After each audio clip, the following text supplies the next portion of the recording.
Hey guys, what's up? It's Bobby with Gilk Sports Cards. Hope you're having a fantastic day. Just want to have a quick chit chat, changing my strategy with selling sports cards, and would love you guys to comment.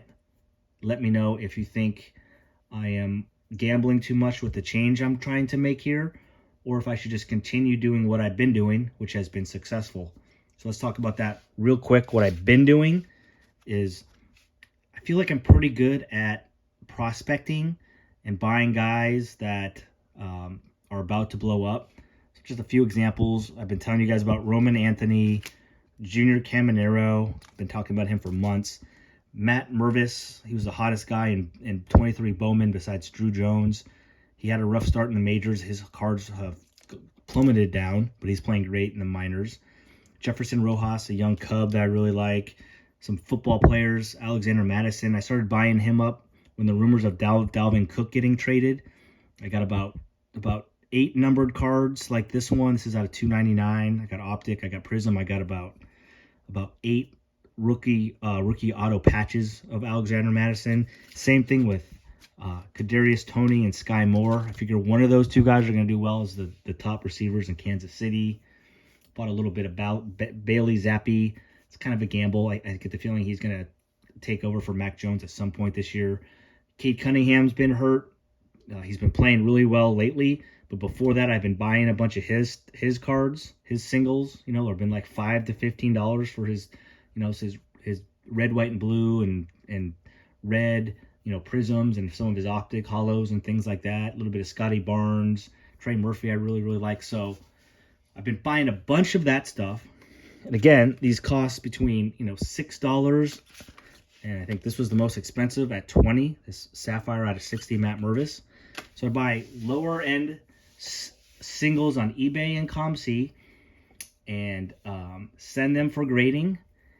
And if you've watched my PSA reveals, I'm usually between 60 and 70% in PSA 10s, which I feel pretty proud of that. So I feel like I'm picking the right cards, doing a good job. So the PSA 9s, I break even, maybe make a couple bucks. On a couple, I might lose a couple bucks, but no big deal there. And then the PSA 10s, I make 3 to 10 times after grading. So the philosophy has been to buy a bunch of lower end $5 to $20 cards, send them in for grading, and then selling the majority of them after they're graded. The kids, I like to give the kids a couple of my cards. I like to keep a couple, but for the most part, like to sell the majority of them. And then I use those profits to buy, I guess you can say, grail cards or PC cards. So that's where things have sort of stopped. So in the past, whenever I had $500, $600, $700 in my sports card account, so I have my own sports card account so I don't get in trouble with the wife, I spend it. I buy some type of PC card that I really want, and then I'd be frantic because some cards are dropping on Target or something, and I got to get in my garage and sell a bunch of stuff so I have some money to buy more things.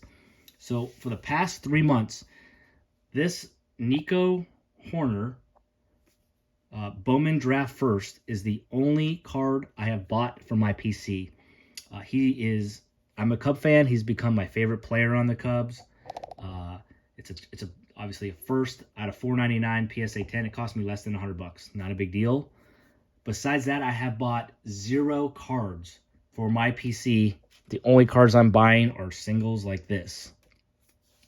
So for the first time, I have a nice little cushion in my sports card account, and I'm gonna wait maybe 4 to 6 weeks and even more, not buy anything too crazy, and keep building that account up. And the strategy is this, guys. Instead of buying $5 to $20 cards, sending them to PSA and flipping them, this isn't rocket scientist, but because my account is bigger, I'm going to say double that or more. So now I'm going to try to start buying cards in the $25 to $75 range. Same deal, sending them to PSA and then selling them afterwards. Obviously, the bigger cards, the profits get even huger. So what scares me, guys, is a couple things. Number one, I've been awesome at doing the lower end. I've been killing it. I don't lose. Like, again, I get in at least, I would say I average at least 70 cards a month that I get back from PSA. That's how crazy I am. That's how much I love this game. And I can only remember one PSA submission that maybe I lost a little bit of money. All the others, and I do at least three a month of like 25 cards or something like that, or 75 total. Every other one I've definitely made money. So why change it, right? It is a lot of work. It's a lot of work buying, but it's fun, and it's fun. You know, when you buy 5, Roman Anthony Mega Mojo first Bowman Chrome, a good chance 3 out of those 5, worst case, are going to be PSA 10s. It gets a little scary when I'm buying his Mega Box Mojo, right, out of gold out of 50. That's $125. If that thing comes back in 8, I'm screwed. If it comes back in 9, I don't know what it's going to sell for. So, plus, what scares me the most, guys, this is what scares me the most. Selling cards like this on eBay, right? Not a big deal. They're $10, $15 cards, and the dealers or the sellers are probably like, it's just not worth it to gamble and send it to grading. Like, so if it gets a 10, it might be a $60 card. Like, who cares? Like, let's just sell it raw, get what I can get. So I understand that. But these $50 or $100 or $200 cards, the question is, why are you selling it on eBay? Why aren't you grading it? You know what I mean? That's what freaks me out, is I feel like it's going to be a way bigger challenge to find, I guess the word is honest sellers that are selling raw cards, like numbered valuable cards, instead of grading them themselves. I feel like the majority of them are going to have some type of defect. That's the biggest scare for me. But I got to at least try it, right? I don't have to go big. I don't have to buy, $50, $100 cards or whatever the number is going to be. I got to try a little bit in about a month. I got to buy a few $50, $75, $100 cards. I feel like I know who to look for on eBay. If there's a seller that is selling one really nice raw card and the rest of his inventory he's selling are graded cards, well, there's something wrong with that card. I'm not going to buy it, because why wouldn't he grade it? But then I've been seeing a lot of sellers, and I look at what they're selling, and it's all raw cards. I'm like, man, this is the guy. He doesn't really grade cards. So those are the type of dealers or sellers that I need to look for. But there's not a ton of them out there. And you just can't get excited if you see a card you're in love with, but that dealer has all graded cards. I'm telling you, 95 times out of 100, there's something wrong with it. You just got to let it go.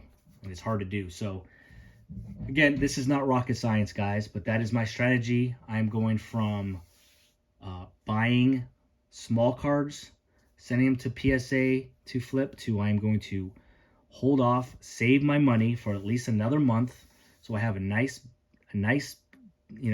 big wad in my baseball card, sports card bank account. And then I'm going to start taking some chances and buy some $50, $75, $100 cards and trying to grade those and see if the profits go crazy or not. So let me know in the comments what your thoughts are here. Been selling a ton of cards. July was my best month of my entire life. I've sold 33% of my retail wax. Some of it for loss, but I'm just getting out of stuff and just building my bankroll. So that's it for today, guys. Let me know your thoughts, please. Please give me a sub if you haven't, thumbs up, and please comment. Let me know your thoughts on what I am doing. Have a great day. Have a great week, and we'll see you on a video tomorrow, guys. Peace.